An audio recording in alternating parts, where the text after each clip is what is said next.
Oh, hi everybody, Ezra Levant here. How you doing? It's October 7th. What a pleasure to be in this chair.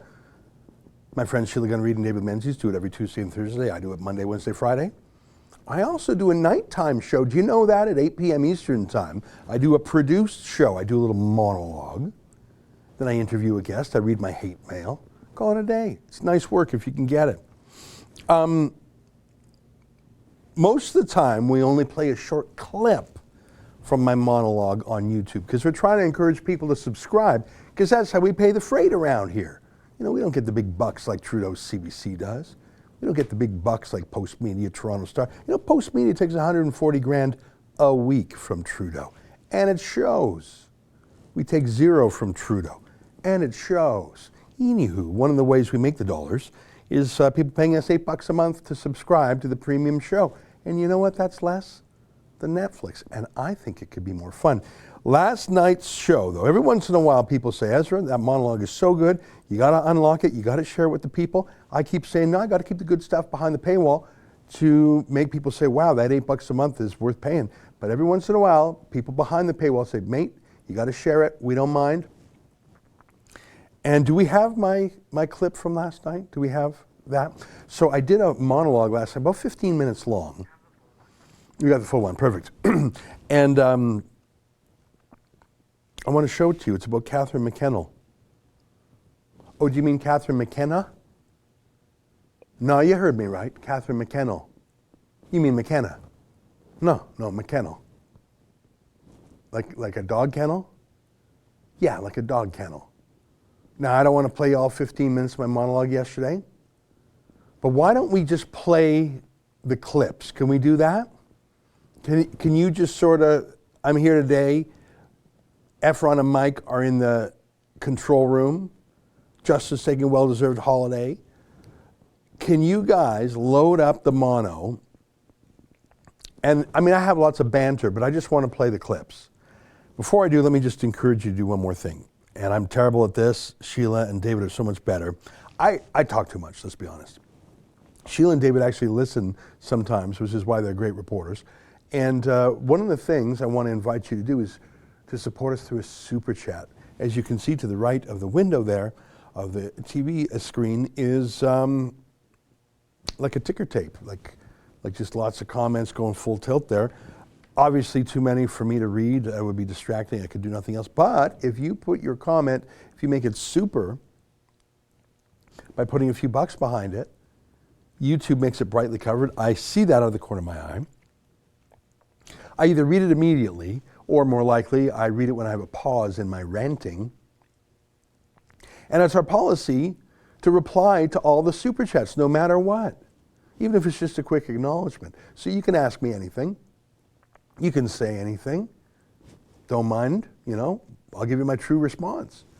Oh, there's a super chat right there. Dylan Lehman Anderson Dowell says, Kendall McKenna picking her next meal at the SPCA for her arranged marriage plate. Now you're bundling together a bunch of jokes and people are probably saying, what are you talking about? You still haven't explained the McKennel thing. What are you talking about? When I was a kid, there was a catchphrase. What you talking about, Willis?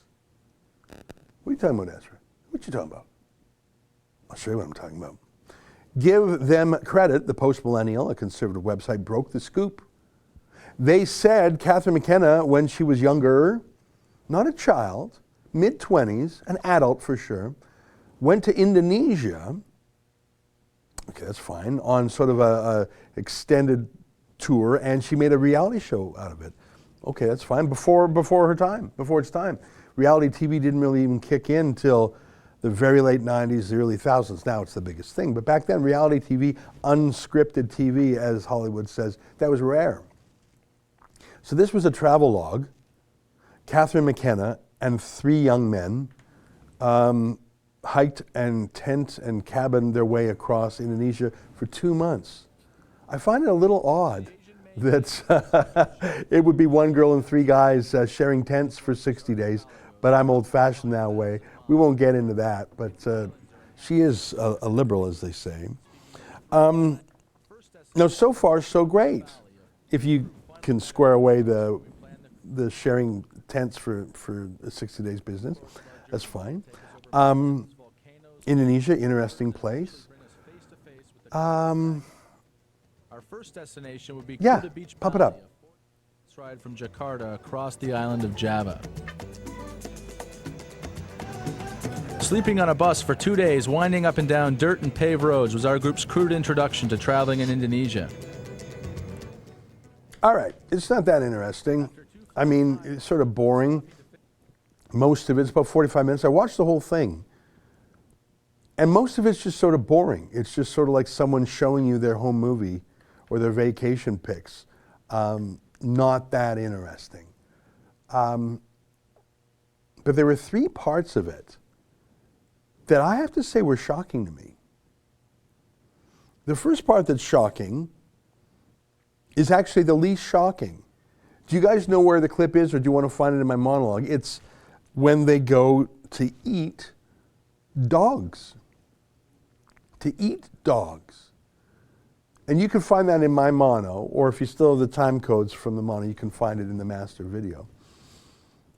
Now, once in my life I've eaten rabbit. I went to a French restaurant and ate rabbit. I didn't really like it. I couldn't get out of my head I was eating a rabbit. But that wasn't crazy in my mind. Maybe you find that super gross. I know that some French cuisine has horse. Escargot, that means snails. I mean, if you think about some of the creepy crawly things that we eat, you know, mussels, clams, what are those, scallops? Like to some people those would be super gross, right? But I don't think they would be gross because they're an animal that obviously has emotion and affection and interaction. A scallop doesn't have eyes. A clam doesn't have eyes. It doesn't wag its tail when you pet it. It doesn't protect you. It's not man's best friend. We don't call a barnacle man's best friend. I don't think I could eat a horse. I mean, obviously if I was starving, I would eat anything with nutrition just to stay alive. In North Korea, they were boiling grass. You know, people sometimes even boil leather just for any nutrition if you're that starving. But Catherine McKenna was not starving. She was on a 2-month junket through Indonesia, and she chose to eat dog. Here, watch this clip.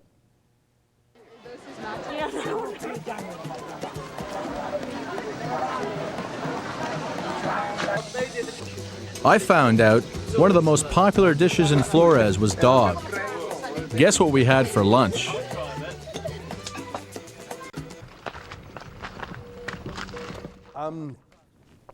If someone offered you dog, would you eat it? That's not a crime. It's not illegal. And I don't even know if it's immoral. I mean, we eat meat. But I find it gross to eat a dog. What kind of dog was it? Was it like a golden retriever or something? I don't know. If that was all there was, I'd say, yeah, there's not much here. Like, so you're on vacation in an exotic place, they serve you dog meat and you eat it. All right, I'd say that's sort of gross, but that's it. I wouldn't be talking about it. I would call her Catherine McKennel. I certainly would. And as a matter of fact, we set up a website, CatherineMcKennel.com, with a shirt. Can you click on the shirt to make it a little bigger? Ruff, ruff, ruff. Don't eat me. Don't eat me. If that's all there was, you'd probably be saying, Ezra, that's all you got? So Catherine McKennel ate dog meat 20 years ago, that's all you got? And I'd say, yeah, you know what, it's sort of gross. I really, really wouldn't want to eat dog meat. And I wouldn't want to boast to the world that I had done it. But I wouldn't call that a political scandal. But let me show you 2 other things in this video that actually are a scandal.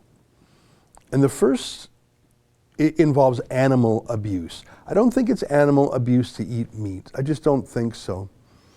A dentist could tell you that the way our teeth are, our canines, we're carnivorous. Herbivores have different teeth. We're carnivores, and you can tell by how our mouth how our digestion, how our teeth are built. It's just, it's nature, it's God, it's the world's plan. We're omnivores. If you're religious, you could look at the Bible, and God gave man dominion over the animals. It's true. You can be a vegetarian by choice, but by nature, we're omnivores. All right. So if you're eating dog, it's not my style, but I understand in some places it is. And by the way, if you're starving, you'll eat a rat, God forbid. I don't think I would choose dog if I went to a restaurant and they had different things on the menu. I did go to China, and I went practically veggie the whole time I was there. The place I felt most confident eating was in the Uyghur homeland of Xinjiang. I just don't eat pork myself, and in China, almost everything is pork. I went veggie when I was in China, except when I was in Xinjiang, because I knew I wasn't going to get any pork because I was in the Muslim province. I had a lot of lamb when I was in Xinjiang. So yeah, I went to China. I went veggie. I didn't want to eat pork. That's just my custom.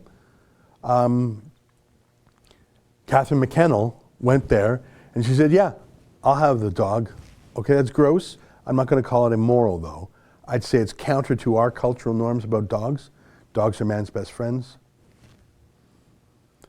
But all of that is nothing compared to the two true ethical scandals in her video. The dog thing, I've been talking about it for 10 minutes. It's a one-liner, it's a joke. It's a Catherine McKennel buy your t-shirt. That's what it is. But have you ever heard of dog fighting? Like, dog fighting is a metaphor for two airplanes in a dog fight. You know, Baron von Richthofen, you know, rat-tat-tat-tat, you know, in World War I, World War II, dog fights. But they were named after dogs fighting. Well, animals do fight with each other, sometimes for dominance, sometimes for mating, sometimes for whatever reason. Most of the times when animals fight, they don't fight to the death. One submits to the other. Birds fight. I've seen it with my eyes. But there is a cruel sport that men do, pitting animals against each other. Michael Vick, can you grab me a headline, any generic headline? Michael Vick, NFL quarterback. I don't even want to read what he did. Can you pump up the size? It will make you sick. Suspended Atlanta Falcons quarterback Michael Vick placed family pet dogs into a ring, and his trained pit bulls caused major injuries to the pets. Scroll down a little bit more. Vick, Peace, and Phillips thought it was funny to watch the pit bull dogs belonging to Bad News Kennels injure or kill the other dogs. The report also states that in mid-April, Vick, Peace, and Phillips hung approximately 3 dogs who did not perform well in a rolling session, which indicates a readiness. Oh my God. I don't even want to read the next line. I'm sorry, I don't want to. He drowned 3 dogs. I don't want to read it. Take it off the screen. I'm sorry, I don't want to read that anymore. I'm pretty sure there's a correlation between people who abuse animals and people who abuse people. You know, I mentioned earlier I don't like to eat pork. It's a custom, it's a Jewish custom. I'm not particularly observant, it's just a custom for me. And by the way, kosher food, there's beef that's unkosher and there's beef that's kosher. What's the difference? The method of the slaughter. It has to be painless. It's one of the rules. It has to be very quick, cutting the carotid artery, whatever. One of the explanations I heard for that, and I don't know if this is authoritative, but it clicked for me, was if you should treat animals carefully and kindly, imagine how much more carefully and kindly you should treat people. I thought, okay, that makes sense. And that's the inverse of if you treat animals poorly, you surely will treat people poorly, right? I think that's also part of you could extend that to how do you treat a waiter or a waitress? How do you treat a service person? Are you rude and dismissive? You know, they say that, I've heard it said that people on a date, well, how did you treat the waiter? I'm not talking about how big a tip you left, although that's something too. But Were you abusive or mean or angry because you could be, because you could punch a service person? I think that's an extension. Are you mean to animals? Are you mean to weak people? I think it's a character thing. Well, Michael Vick literally had dogs fight. He pitted them against each other. He killed them, he injured them for his delight. That's sick. That's sick. Well, on her Indonesian adventure, Catherine McKenna came upon a cockfight. Cock, of course, being a bird. And of course, cocks do fight, birds fight, I've seen it. I don't think they usually fight to the death. I don't think most animals usually fight to the death. It's rare because the weaker animal usually submits and goes away. It's a dominance thing. But in cockfighting, the men, it's almost always men, force the animals to continue fighting till one dies. And they assist in that by literally affixing razor blades, knives, sharp blades to the claws of the birds in question. I mean, a bird's claw would hurt. But, you know, if you're another bird with feathers, okay, it's going to hurt, but it's probably not going to be devastating. Like I say, I mean, have you not seen one bird poke another bird in the air? I have. But what happens if you've got an actual sharp razor blade that a human affixed to the claw of the bird for the express purpose of wounding and even killing the other bird? That's Michael Vick levels of cruelty, to do that on purpose. Nature is red in tooth and claw. That means nature is bloody. You know, the Disneyfication of nature. How many, you know, you watch, not just The Lion King, but you watch The Jungle Book. Oh, the bear, I'll go tickle the bear's tummy. Oh, the bear just wants his back scratched. The Disneyfication of wild animals. I don't know how many people have died because they think, oh, nature is gentle. Nature is ferocious. That's what makes dogs so unique. I've told you before, the Latin name, the official taxonomy for a dog is Canis familiaris, family dog. It's so unique. What's a wolf? Canis lupus. Why do we call Canis familiaris something different than other dogs? Because it is the one species that loves people, that lives for people. Man's best friend, of course. Best friend to kids, best friend to blind people, best friend, you know, St. Bernard dogs, sheep dogs, guard dogs. How many times, we know it's the truth. People don't deserve dogs. Dogs are too good for us. Dogs are unconditional love. It is such a unique, cats are not that way. I know there's some cat fanatics out there. What's the name for a cat? Felix domesticus. Felix. I think it's a terrible name for the genus of a cat. Felix means happy or lucky, like Felix felicitation. And domesticus, it's a house cat. It's not a family cat. The cat likes to be in your house, but it doesn't love your family. You could die and a cat wouldn't care. You could go missing, cat wouldn't care. Cat might eat you if you're dead. Dogs care. Can you name another animal like that? Yeah, you have a little bit of love from a horse. Cows are too stupid. Dogs love people. It's in their name. Imagine being cruel to a dog. I can't imagine it. I think that's why we don't want to eat dogs, because we see in them a shadow of our own selves. Emotion, affection, loyalty. Dogs don't have consciences. You know, dogs don't go to heaven, they go to doggy heaven. Dogs don't have a human soul. But we see in dogs elements of humanity, which is one reason we love them so much. So that's why I would never eat a dog, because it's too similar, it's too close. There's a spark in there that we recognize. You eat a dog if you're going to die from starvation. Catherine McKennel ate a dog to show off, but I say again, that is nothing. That is nothing compared to a cockfight that is deliberately designed to hurt, abuse, and give pain and death to animals, and the pain is the object of it. It's not an unfortunate side effect. The pain is the purpose of it. The death is the goal of it. And man's role is to emphasize and agitate and tie blades to the cock claws. Do you have that clip ready? Do you have the cockfighting clip? Look at this. Indonesian culture, we're also finding out about the adversity of traveling in a group.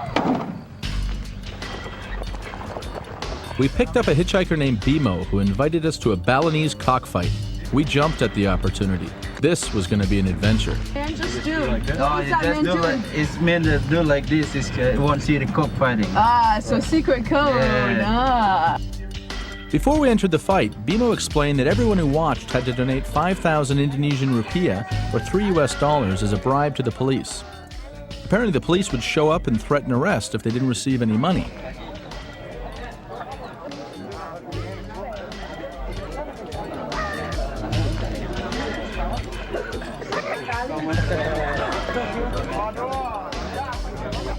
The dirt makeshift arena was filled with strained expressions of anxiety.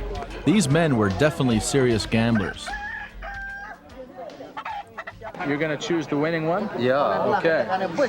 Sure. Okay. And you're going to test for its, like, the strongest bird? Yeah, strong. And look more muscle, you know.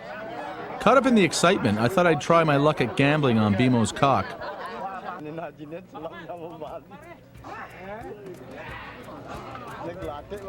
When the cocks were armed and ready for battle, they were brought into the arena. Only minutes before the duel to death, people were given a last chance to bet. And then the cockfight began.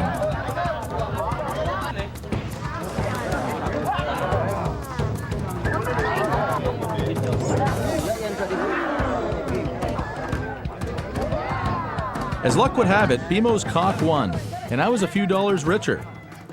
And in tradition, the winner of the fight brought home the loser for dinner. It's fun. Yeah, it's fun. The loser! The loser, the winner. So what do we have here? They knew they were going to a cockfight. They were excited about it. It wasn't an accident. They went there. They were briefed on it in advance. They were told it was illegal in advance. You heard that. And the way they dealt with the illegality was to bribe the police.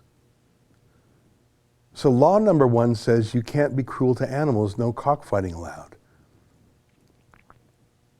And again, why would you have a rule against abusing animals? We have rules in our criminal code against cruelty to animals. I talked about Jewish rules of kosher, and forget about that. Forget about that. Why do we have laws in our criminal code of Canada against abusing animals? An animal's not a person. An animal can't sue. An animal doesn't have human rights. The word human's your tip-off there. So why do we have laws in Canada, and Indonesia apparently, against abusing animals? What's an animal? We eat animals. They have no rights. They have a right to garlic and butter. So why would we not torture them? Because it's deeply debasing to us as people to treat another living thing that way. That's why. We ban cruelty to animals not because it's the animal's right, but because as a society it's something that we have said is immoral and it's an offense to all.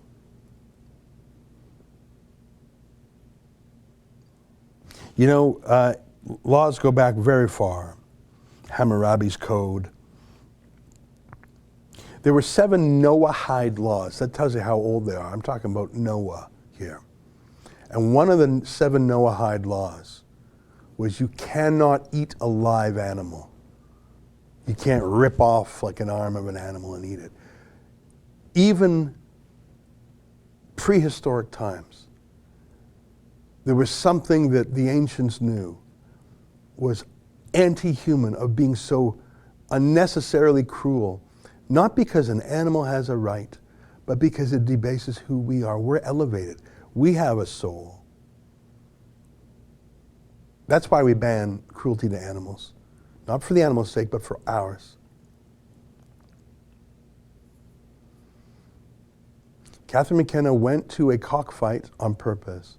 She was excited about it. You heard that. She knew she was breaking the law. And then she broke the second law. Of course, it's against the law to bribe police. She attended the cockfight, and she participated in the law breaking of bribing the police officer. And she recorded the whole thing. And you saw the knives. You saw the blades affixed to the claws of the birds. You saw the cockfight, illegal. You saw a bird was killed. Now, you might say, Ezra, you have chicken wings all the time.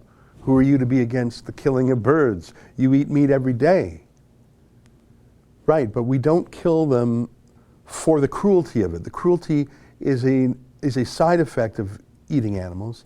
And as I've just indicated, we reduce the cruelty. We certainly never are cruel on purpose. And in some traditions, I won't mention the kosher idea again, because that's I don't have to go that far. I can talk about how we don't allow abuse of animals in farms. We don't allow abuse of animals in, slaughterhouses. There has to be a certain painlessness. So not only do we try and mitigate the pain of animals, but we would never permit the voluntary, purposeful pain, inflicting of pain in animals that gives some sort of weird erotic pleasure to the Michael Vicks and the Catherine McKennels of the world. Why did you go to an illegal cockfight? Why did you pay money to bribe a cop not to shut it down? Why did you bet on it and make money? And why did you think this was something to be so proud of that as a producer of the movie, you later told the world what you had done? Catherine McKenna was not a teenage girl here. I don't even think she was in college anymore. She was in her mid-20s. A woman grown up enough to go on a 60-day tenting trip with 3 men. That's how grown up she was. And she went to a cockfight that saw an animal killed. You could go see an animal killed, go to your local slaughterhouse, cattle feedlot. I'm not talking about that. I'm talking about where the killing was the purpose, where the infliction of pain was the purpose. That sort of colors the first part. Why would you eat a dog? Ugh. Don't you see that? I mean, dogs are not people. We anthropomorphize dogs because they're so lovable. We give dogs names. You see an ant, you don't give an ant a name. You see a bird, I suppose unless it's your pet, you don't give a bird a name. We give dogs names because they have personalities, because they love us so much, because they can become part of the family. They insist on becoming part of the family. That is their name. Canis familiaris, the word family is in their name. Isn't that amazing, dogs? Imagine choosing to eat a dog. Listen, if you grow up in that part of the world where dogs are meat, like rabbits are meat in France, or like cows are meat here, and a lot of the world has been hungry for a lot of the course of history. A lot of what's called ethnic food is another way of saying poor food. I was just watching a video today about the oldest fast food restaurant in the East End of London. They serve eels. You're eating eels on purpose? Yeah, they've been cooking it that way for 150 years. Because you're poor, you eat eels. A lot of Jewish food, kishka, that's like the Scots and their haggis. Why are you eating that, mate? You took an intestine and you stuffed it with, why are you doing that? Yeah, jellied eels. And that's what they call that, the parsley liquor. That beef pie and the mash looks good. I'd eat that on the left. I saw them make that. That's basically beef in a wonderful pastry pie. That's a parsley, they call it parsley liquor. It's a fancy way of saying parsley sauce, mashed potato. But they're eating jellied eels. That's what you do when you're so poor. You eat the jellied eels, and if you're a kid and your mom feeds you jellied eels, you don't know any better. You think that's yummy. The Jews have a food called kishka. Gefilte fish, the worst fish in the world. It's like the hamburger of fish. It really is. They take the fish, they hack it up, and to hide the taste, they put on horseradish. Ew. What are you doing? That's not cuisine. No, it's not. That's poor people food. It's peasant food. Now you grow up with it, you associate it with the memories of childhood and family and home, and you say, oh, I love gefilte fish. Oh, I love kishka. Oh, I love haggis. What's Chinese food? What's that? Is that Scotch? That's gefilte fish? That's a kind of gefilte fish. That's a fancy gefilte fish. I've never actually seen gefilte fish like that. I'm sure there's 100 traditions. Chinese food, the sauces, the frying. Yeah, it's the cheapest cut of meat. It's poor people food. So you're in a poor country? You know, it's only in the last 50 years that China has got away from famines. You're in a famine, eat what you have to. Catherine McKennel was not starving. Catherine McKennel was not in a famine. Catherine McKennel was in a restaurant and had 10 items to choose from, thought it'd be sort of fun to eat a family pet. Why am I calling it a family pet? Because that's the name of Canis familiaris. Look it up. You don't need me to tell you that the Latin name for a dog is Canis familiaris, because you know it. Is there any creature that so waits on man hand and foot, that will do anything to please? The unconditional love of, I tell you, have kids, little babies, completely helpless, unconditional love towards you, then the kids grow up. A dog only loves you more. Catherine McKennel said, I'll have some of that. Yeah, give me some dog soup. Give me some dog soup. Woo! Let's put that aside. Maybe that's the gefilte fish of Indonesia. Maybe that's the haggis of Indonesia. Maybe that's the poor food of Indonesia. You got 200 million people in Indonesia. You got to feed them. I don't know, maybe it's a wild dog. Maybe it's not particularly Canis familiaris. Maybe it's Canis lupus. Maybe it's some other wild dog. Maybe it's a hyena. Is that a dog or a cat? I'm not quite sure. Jackal.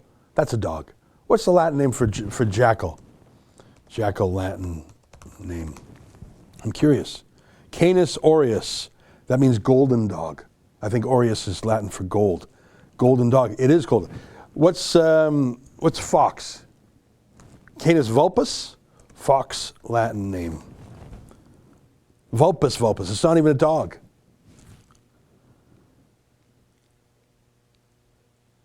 Imagine eating a dog on purpose, by choice. You want some chicken? No. You want some beef? No. You want some pork? No. You want some shellfish? No. I want dog. I'm eating some dog, guys. Woo! Okay, you're in your 20s. But I'm telling you, then you go to a cockfight and you pay money to bribe the cop to let him pass, and you celebrate the violence of it. You do a close-up on the razor blades, so you can't say you didn't know. You narrate the whole thing. You're the producer of this documentary. That colors the dog thing a bit, doesn't it? If the dog thing's all there was, well, I wouldn't be talking now for 30 minutes about a dog thing. You know, 20 years ago, you eat dog in Indonesia. Whoa, you're edgy. You're edgy. Yeah, just scoop it. Yeah, scoop that dog meat, and then give me that smile. Give me that, woo! Eating that dog. Catherine McKennel, don't eat my dog. Super chat, Jeffrey Capp. You're worth more than that. Freedom only is secure as our current generations of living people are aware of the sordid failures of socialism. Yeah. But I tell you, the most troubling is not a dog or a cock or a rooster or whatever that bird is.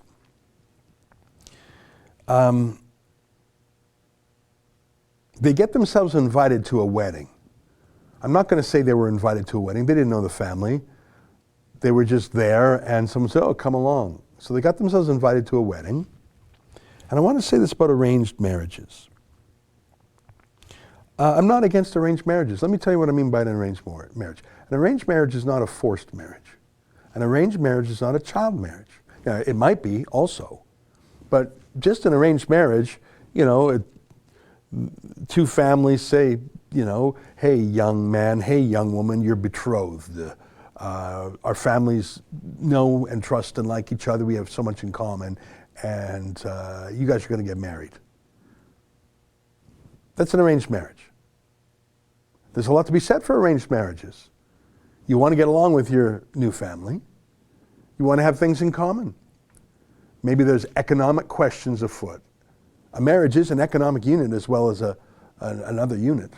It's a romantic unit. It's a have kids, but it's an economy as well. You're merging two households. A lot of arranged marriage have the consent, I would say most, the vast majority, the bride and the groom agree to it. Now they might do so under some duress or under some pressure, you know, but they're not forced. That's the difference. No one's kidnapped. And if it's a forced marriage, I'm against that, of course. If it's a child marriage, a child bride, I'm very much against it. That's a kind of rape. That's statutory rape.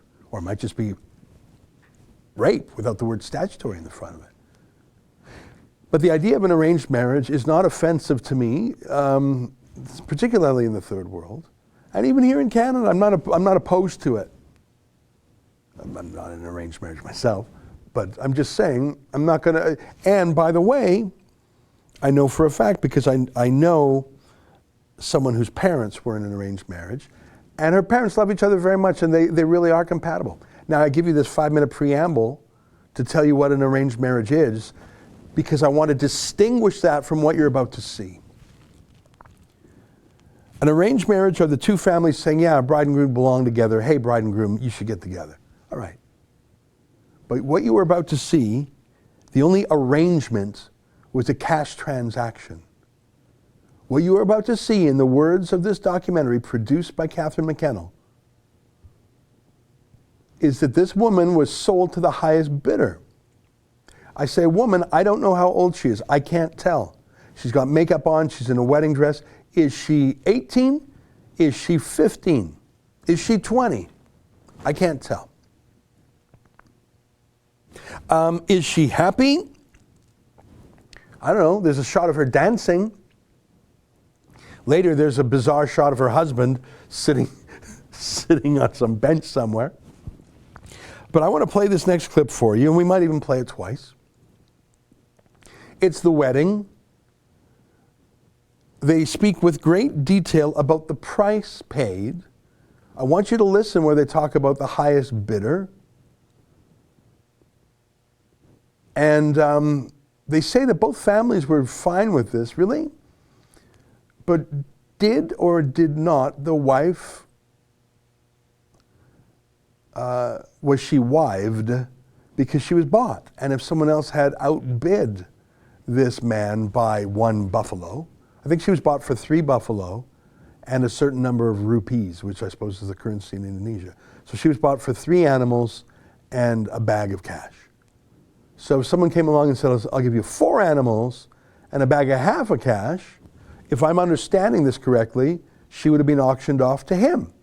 And if someone else would have said, well, no, I am richer than you two, I'm 70 years old, and I've got a life's worth of savings, you 2 young men, you're 3 buffaloes and you're 4 buffaloes. I have 10 buffaloes because I'm 70 years old and I'm the wealthiest man in town. And I like the look of that 16-year-old girl, so I'm going to offer 10 buffaloes and 3 bags of rupees. I win the slave auction. Come here now, rape slave, and put a smile on. Am I overreacting? I don't know. I tell you to distinguish between an arranged marriage, where it's 2 families agreeing that the children are compatible, not a forced marriage, not a child marriage. Distinguish between an arranged marriage and auctioning off a young woman to the highest bidder. Now, I acknowledge that she doesn't look like she's a prisoner. She does a dance in there briefly. They claim that the families signify their acceptance of this. But you tell me, Catherine McKennel, girl power, girls can do anything. Woo, girls can do anything. Is this or is this not human trafficking? Take a look. We're all treated like family.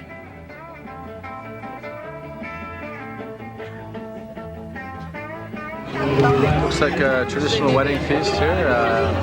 Should be good. I think I've taken a little too much though. The bride price was 3 buffaloes and 4.5 million rupees. And we're eating 2 of the buffaloes tonight.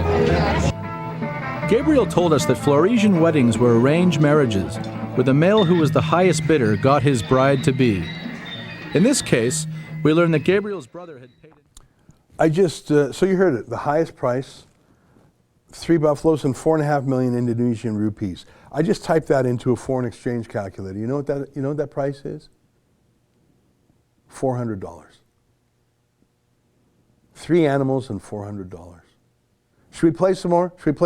Why don't you go back, play that clip again? I shouldn't have cut you off. I just wanted to tell you what 4.5 million Indonesian rupees is. Sounds like a lot of dough. So she was sold for 3 animals, 2 of which were eaten at the wedding. So she was sold for an animal and $400.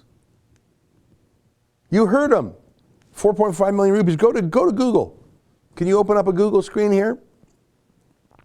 And just type in 4.5 million, just in the search bar. It does it automatically. And just throw it on the screen. I want to show people. You just saw a transaction. Indonesian rupees. You got Indian rupees. So just type in Indonesian rupees. Yeah. $406. Yeah, it's important to do the Indonesian rupees. Indian rupees, that would be quite a sum of money. 4.5 million Indonesian rupees is $406.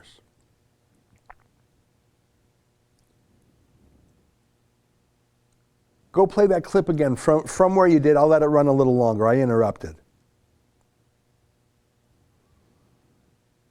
Where he shows how much he's eaten.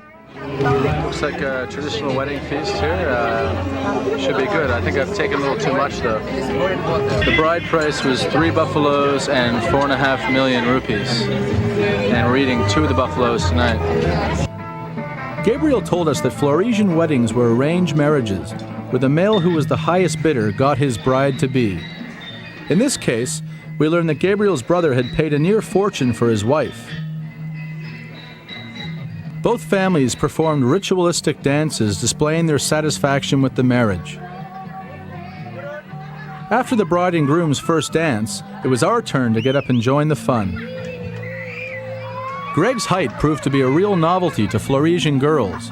They gave him a nickname, Pohon, which meant tree in Indonesian. As the evening wound down, our hosts opened up a pink velvet honeymoon room. This was where the bride and groom were to consummate their wedding. But by the looks of the groom, maybe not.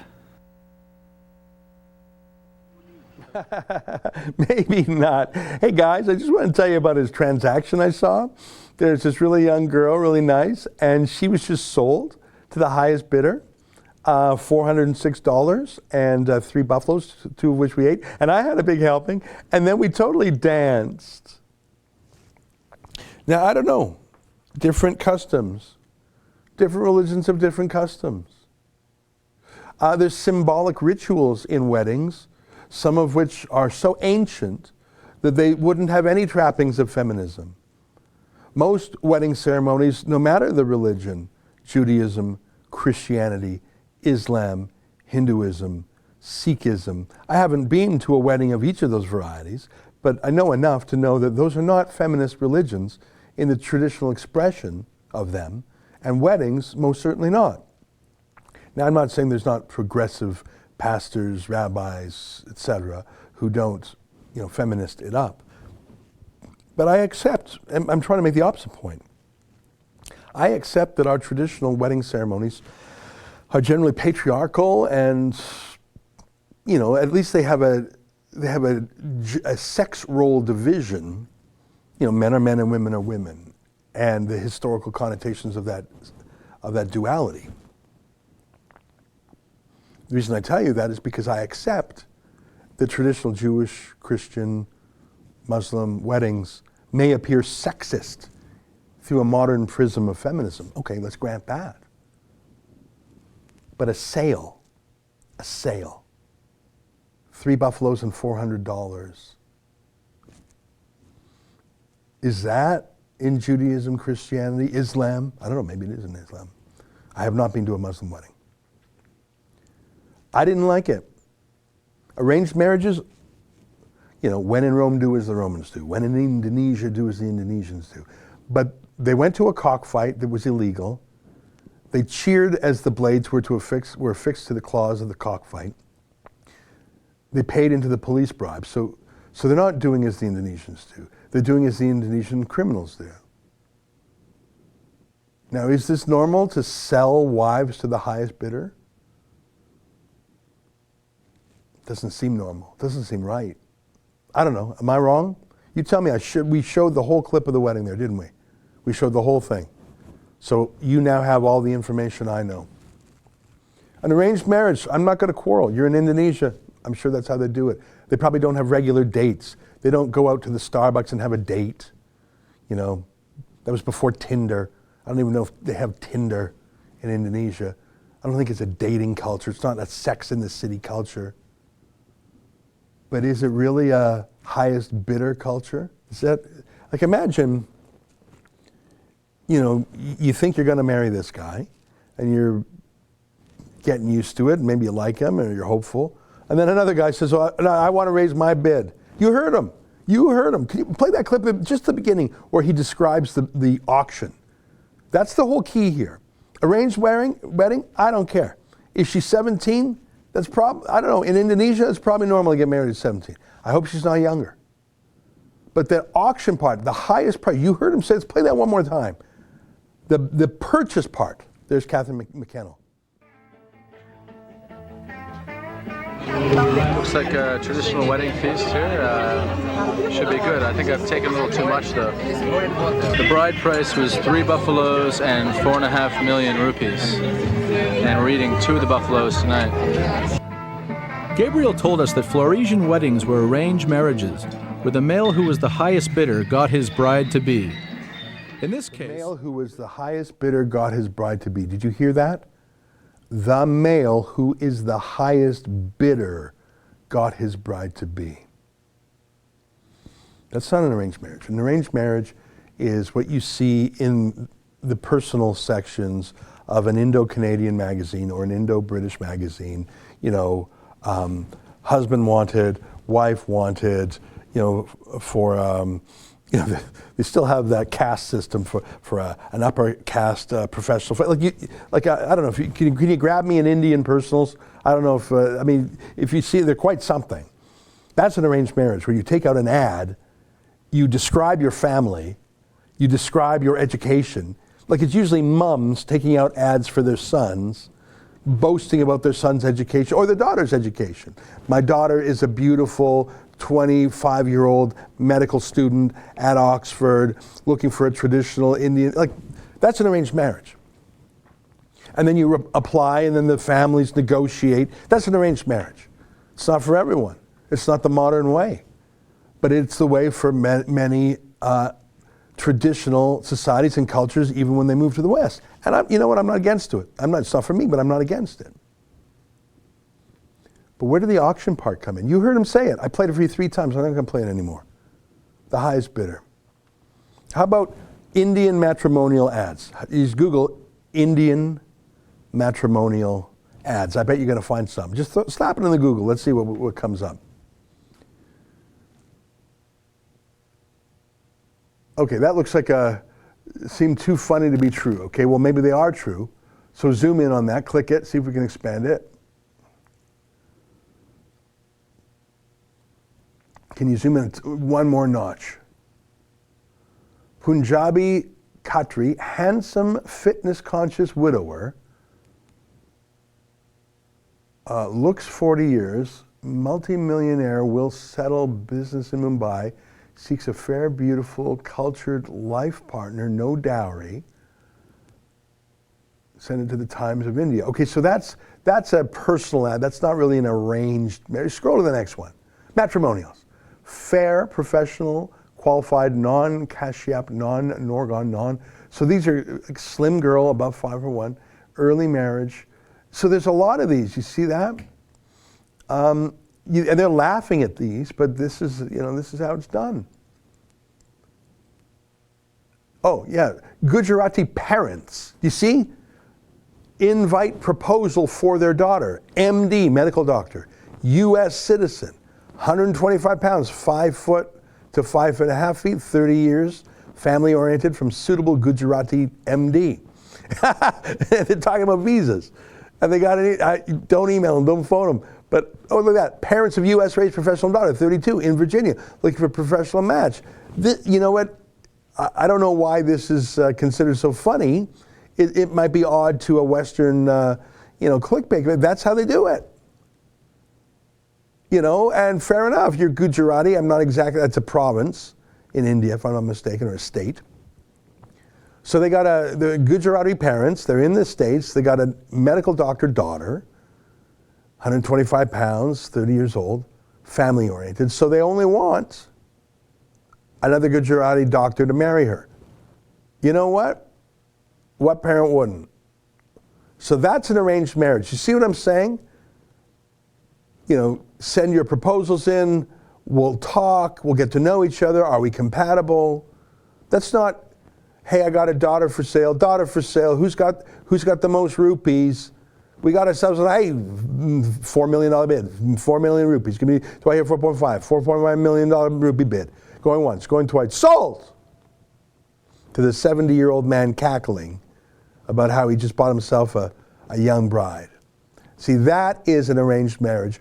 What we saw in the video, I think, going only by what Catherine McKennel's co-producer says, was a form of human trafficking. You tell me if I'm wrong. All right, let's read some super chats.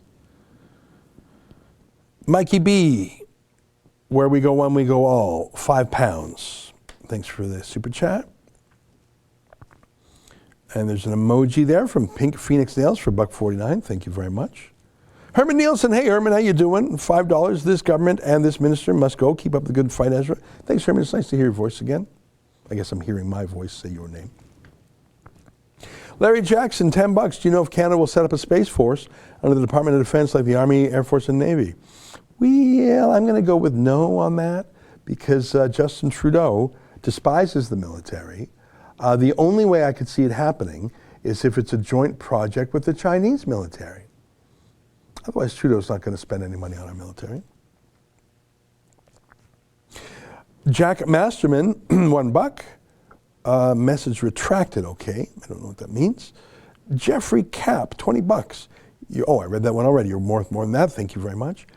Has your gulag got planning permission? £5. Ezra, after the Great Reset, we'll all be so poor, we'll be eating insects anyways. Coming to an economy near you. World Economic Forum. Look it up. The Great Reset, I'll Google it. I've heard that word bandied about. Yorgi, $10. Hey Ezra, did you think of the most influential Canadian politician? Also, do you think doctors that fearmonger on Twitter should be criticized like public health doctors? Okay, the first part, who is the most influential Canadian politician? Well, I would say it's the one with the most power, the most media influence, the most, controls the most levers of society, and I think that's probably the Prime Minister. Some would say it's Chrystia Freeland, the acting Prime Minister. Could be. In another situation, it would possibly be the Premier of Quebec, the Premier of Ontario, the Premier of Alberta, BC. I don't think that applies in any of these cases. I don't know if we even have it, because I think the most powerful people now aren't even elected politicians. It's unelected, unaccountable public health officials, which leads me to the second part of your question. I think that anyone who fearmongers on Twitter should be criticized, because a doctor's job is to be a doctor for a patient. That doctor-patient relationship is governed by law, by ethics, by confidentiality, and that's a private relationship. In many ways, it's legally privileged too. I don't know if you know that. However, when a doctor goes on Twitter to give a political opinion, they are not conducting medicine. They're not practicing medicine. They're practicing politics, and thus they're open to scrutiny. What they say is still governed to a degree by their code of ethics. The code of ethics is summed up in that ancient Hippocratic oath, do no harm. So if you've got a doctor mouthing off on politics, absolutely have a run at him. MEC, $2. Apparently she attended a child bride wedding too. Well, I just showed you, like, I don't know how young that woman is. It's hard to tell if someone's wearing makeup. And there was a couple of women there. I don't even know which one the bride was. We saw a dancing scene there. That woman could have been 16. That woman could have been 20. The fact that it sounded like the sale was done to her parents tells me she may still have been a minor child. Maybe I'm wrong. If he hadn't said highest bidder, I wouldn't be saying any of this. If he just said, oh, arranged marriage dowry, I'd say, okay, that's quite traditional, not exactly what feminist Catherine McKennel believes in, but fine, it's not a feminist marriage, but it's an arranged marriage with a dowry. That's not a shocking thing. I just read to you some matrimonial ads for traditional customs. People in, where was that? Virginia, we saw one. I can't remember the other one, where the other one was. In America, right? I think there was one from the UK. They mentioned highest bidder. You heard that. That changes it. There's a difference between saying, hey, I'm a Gujarati mom. I got this great daughter. She's fit. She's smart. She's looking to start a family. Send in your applications, guys, and I want the best fit. And you got to be Gujarati also. You got to be a doctor also. You got to be family-oriented also. You got to be, all right. It's not everybody's way, but that's an arranged marriage. I don't see a problem with that. It's not a forced marriage. I think they said age 30, so it's not a child marriage. And I don't think they said a word about money. It wasn't, hey, we're having an auction. Hey, we're having an auction online. Dylan Lehman Anderson Dallas, $7. What do you think of these overeducated white women with useless degrees trying to dismantle society while screaming Black Lives Matter? Yeah, there's... one of the themes of the Black Lives Matter riots is that you have woke white college girls screaming at black cops. How many videos have you seen of that? Like a dozen. I think I'm caught up on the super chats. It's 12:57 and I've managed to get through precisely one subject. But I want to show you a tweet that just made my day. And it's from the governor of California. His name is Gavin Newsom. And he tweeted this. Take a look at this tweet. And this is real. Office of the Governor of California. So you see that little blue check mark there? The white check mark in the blue shape? That indicates that this is a verified account. So this is real. Like there may be a pretend account or a parody account or a troll account that says, Gavin Newsom. This is not fake. That white check on a blue background, or blue check mark as it's usually called. Twitter has verified that this is real. And indeed it is real. And look what it says. Going out to eat, and this next part, with members of your household this weekend. Don't forget to keep your mask on in between bites. What? In between bites?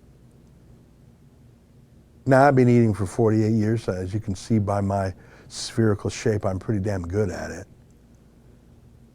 I keep talking to our lawyer about, do we have some class action case against the fork manufacturers? He keeps saying no. I know a little bit about eating, friends.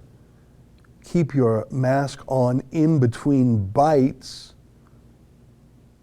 So you got a hamburger, you take a bite, and then you put your mask back on while you chew, and then you take it off again, and you take another bite, and you put your mask back on when you chew, and you take it off, and you have another bite, you put your mask back on when you chew.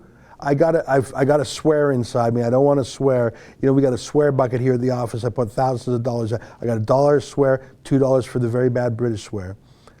I feel like swearing right now. I feel like I got to take out a $5 bill and put it in the swear bucket. Can you, I'm just going to say fricking imagine. Is there a single human being who would do that? Is there a single person in the office of the governor of California who would do it? The person who wrote this, the person who did the graphic, the person who vetted this, who did the typo check, the spelling check. Did a single person, did the governor himself, anyone in his large office, is there anyone in the state of California, population coming up on 40 million people, is there any human being who would actually do this? And they call you crazy? Do you ever use a napkin? I do. We all do, because when you eat, you get crumbs on your lips. Maybe eating a hamburger, you use that, continue that example. You got some ketchup on your lips, and you don't want to look that way, so you dab your mouth with a napkin. Duh. Can you imagine what your mask would look like if you put your mask on while you chewed? Your mask would be so gross. I'm just going to read this one more time. This is real, people. Google it yourself. You think I'm kidding? You think I made this up? I did not make this up. Office of the Governor in California. Going out to eat, and I love that, with members of your household. So it's not just with strangers. You just came from your house together. So you got a mom and dad and a boy and a girl, let's say. You just came from your house. You got in the family car together. So you're in your house together. You got in your family car together. You go to the restaurant together. Going out to eat with members of your household. That's what that means. Hey guys, put your mask on in between bites. And this is still up there. Scroll down a bit. When did this go up? When was this posted? Oh my God, October 3rd? That's been up since October 3rd. I thought that just went up. I just saw it yesterday. That's been up for 4 days. That's been up for 4 days. And they're standing by it, people. They are standing by it. Scroll down just a little bit. Let me just see some of the comments there. Is this now a parody account? Laugh out loud. Keep scrolling. Keep scrolling. Oh yeah. Yeah, that's someone using the swear bucket. You need a tenor to. Not only do I live in the state with the highest tax in the country, it's confirmed I live in the dumbest state. That's bad. These are funny. So I can take my mask off, which causes contamination, eat my meal, then put the dirty mask back on, and that will keep everyone healthy? How stupid do you think we are? Oh, this is great. Hi, California resident here. I have no problem wearing a mask. I'll do it in the grocery store. Hell, I'll gladly wear it in the gym. But if I'm at a table with my family and appropriately distanced from others, and then the all caps, there's no chance in hell I'm wearing a mask between bites. You're insane. Oh, this next one's great. Dirty needles and feces on the sidewalks is totally fine. Wear a damn mask between bites. Yeah, it's so true. Last time I was in San Francisco, I was there, I was waiting for my flight. I was by myself after my meetings, so I went to sort of a pretty hip restaurant. It was really cool, a barbecue place downtown. I loved it. I couldn't believe how, there are parts of San Francisco that are amazing. What can I say? So I go out the door of, I gotta dig up the name of the restaurant. I loved it there. I know it's by myself. I just loved being there. I go out the door, not 5 feet from the door of this fancy restaurant is this shanty with these hobos living in there, doing all their bodily functions 5 feet from the door. I felt like if that restaurant was in Toronto, that would be like the talk of the town, that restaurant. I'll have to dig up the name. Wonderful. I mean, how do you have a wonderful meal by yourself? It was just such a great place. And I sat at the bar, and the bartender was great, and it was just, wow. And I go out the door, and there's just this encampment. Give me 2 more of those comments. That's such a good point. San Francisco especially. Let me just read a couple more. These comments are great. I know it's 1:04. We got to go. Let me just steal a couple extra minutes here. So you want me to pull down my mask with my hands? Yeah, exactly. Take a bite, then touch my face to put my mask back on. Then touch my face again to pull down the mask. Then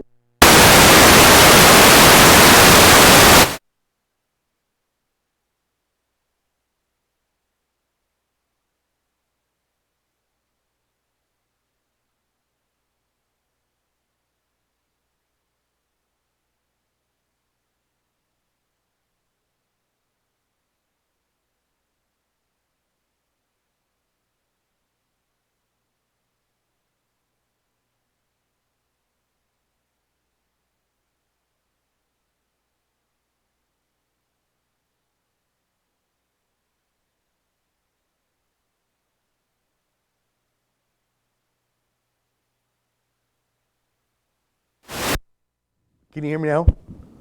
All right. Sorry about that, folks. That's maybe karma's way of saying, Ezra, wrap it up. It's already 1:05. When the battery's saying you talked too much. But can I just read one more? Because that's comedy gold. And that's from Californians. I said, can you, yeah, let me read that again. Let me read 3 more, okay? I'll be out of here by 1:10. So you want me to pull down my mask with my hands, take a bite, then touch my face. And that's right, because let's say you got the hamburger. I'm using the hamburger analogy. So you have hamburger in your hands. You take a bite, you close your mouth, maybe you got some ketchup on your mouth. Take a bite, touch my face to put my mask back on, then touch my face again to pull down the mask, then touch my face. The only thing is missing there, are you high, is your hands are holding the hamburger. Do you ever get ketchup on your hands, ever? Eating French fries. You got some grease on your hands, or some ketchup, or whatever, maybe you have vinegar. You're touching a French fry, your hand now is that grease, is that ketchup? That's why we have a napkin. But you're touching your mask. This is where I want to swear. I want to say the F word here. Let's read some more here. Put mask back on between bites. Is that a typo? Is this real? Why do Californians vote for these people? Oh, there's just some images here. Oh, that's a good one. There's Dr. Fauci in the middle. So then I told them they had to wear masks. That's a good one. Yeah, keep going here. Yeah, there you go. Everyone's using the F word. Yeah, oh, that. Scroll down. Oh, this is good. What you just said is, that's from that Adam Sandler movie. It's just so very, very funny. Okay, let me read a couple more. Should we wash our hands after touching our mask each time we remove it between bites? What if I'm eating chips and salsa and I go for a double dip? Is that technically 2 bites since it's the same chip? Well, that's a great point. See, you got to get into the science of it. Okay, take it down. I could go on forever. I'll read all 1,000 of them if you don't take it down now. But it's funny you say that. If you think that's stupid, that's just a tweet, right? So a tweet is stupid, and Gavin Newsom is stupid, and there's lots of stupid to go around. But the other day on the show, I think I read to you, or maybe it was on my nighttime show, I can't remember. There's a new law that was passed at midnight in the United Kingdom. It was not debated in Parliament, not voted on by Parliament. It was just issued as a regulation. No debate, no votes. And it banned singing in bars. Banned singing. Okay. Can I ask some dumb questions? La, la, la, la, la. Okay, that's quiet. Is that singing? Does singing have to have a certain volume? Or is it singing if I'm only talking like this? What if I don't know the words? What if I'm rapping with no melody, just beat poetry? What if I'm singing the anthem? How loud is singing? Sometimes people speak in a very melodic way. One of my favorite things about the Italian language is it's like music. Il due cupola, Cathedro Milano, il quattro stagioni. It's like, okay, maybe that's just speaking expressively. But what is singing? Is it a certain volume? Do you have to have words? And I know that's the stupidest question. You're thinking, Ezra, what are you making your stupid point for? I didn't make the stupid point. I didn't write the law. The law says no singing. The law does not define singing. Is humming singing? If you sing quietly to yourself, is that against the law? Are you having singing police? You're thinking, well, enough with the singing. No, I didn't make that law. That's the law. You've got police. You got 10,000 pound fines if you illegally sing. And imagine a country that says, all right, mate, keep calm and carry on. We'll just won't sing anymore. What would Churchill say? All right, it's 1:09. I said I'd go. Are there any super chats that I missed? I think I scared off all the super chatters. Folks, thanks for being with me. We took a lot of time to talk about Catherine McKennel. If you want a copy of our Catherine McKennel shirt, don't eat me.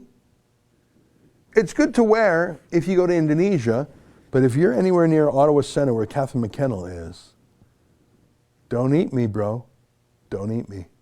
Don't eat me. I'm for petting. You can touch me if you pet me, but don't eat me, bro. You can get that at catherinemcKennel.com. All right, we're done. I got to get.